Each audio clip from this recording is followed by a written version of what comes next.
Hello guys, welcome to Tech Tribers. Today, we are going to solve a LeetCode problem, merging two sorted arrays in Java. So, let's get started. First, let's understand the problem statement.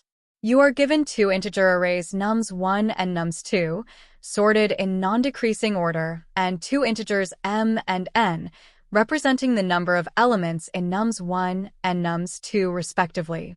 Merge nums1 and nums2 into a single array sorted in non-decreasing order. The final sorted array should not be returned by the function but instead be stored inside the array nums1. To accommodate this, nums1 has a length of m plus n, where the first m elements denote the elements that should be merged, and the last n elements are set to 0 and should be ignored. Nums2 has a length of n. So, we have two sorted arrays, nums1 and nums2, and m is the number of filled elements in nums1 while n is the length of nums2. In nums1, we have zeros which are placeholders for nums2 when we merge it into nums1. Let's see an example to understand it better.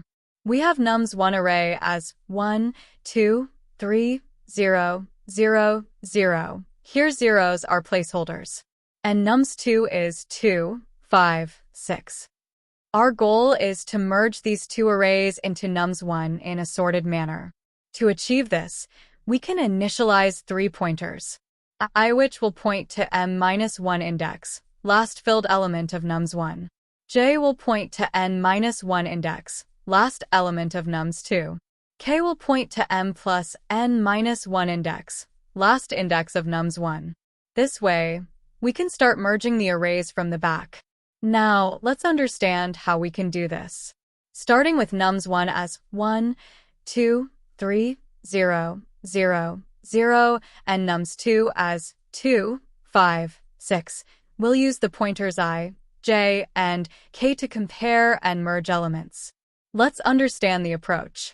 We check if nums1, I, is less than nums2, j. Here we have 3 is less than 6, then we can place nums1, I, at nums1 k. After this our nums1 becomes 1, 2, 3, 0, 0, 6. And then we decrement j and k, also move our pointers. At next iteration we have 3 is less than 5, so again we put nums2, j, into nums1 k. And our nums1 array becomes 1, 2, 3, 0, 5, 6.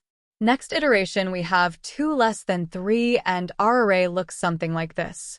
At our last iteration we go in else part where we have 2 less than 2 which is not true and we place in nums1.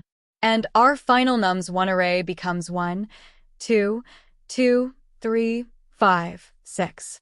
Like this we completed our iteration as j pointer becomes -1. We continues until we exhaust one of the arrays. If there are remaining elements in nums2, we place them in nums1. And that's how you merge two sorted arrays in Java using the two-pointer technique. This approach is efficient and works within the given constraints. Time complexity of this approach is O of m plus n, and space complexity would be O of 1, as we are not taking any extra memory. Now, let's write some code for the same. We will initialize three pointers. I will be m-1, j will be n-1, and k will be m plus n-1. After this, we jump into a while loop and check if both I and j are greater than or equal to 0. Within the loop, we check if nums2, j, is greater than nums1, I. If it is, we assign nums2, j, to nums1, k, and then decrement both k and j. If this condition is not satisfied, we enter the else part, where we assign nums1, I, to nums1, k, and decrement both k and I. If there are remaining elements in nums2, we add them to nums1 by continuing to fill nums1 from the end until all elements of nums2 are processed. For this we will write while loop where j is greater than equal to 0, and add all element from nums2, j, to nums1, k. Now run the code. You can see sample test cases are passed. Let's submit the code. And yes, you can see code submitted successfully. If you found this video helpful, don't forget to like, comment, and subscribe. Thanks for watching Tech Tribers. See you in the next video. Happy coding!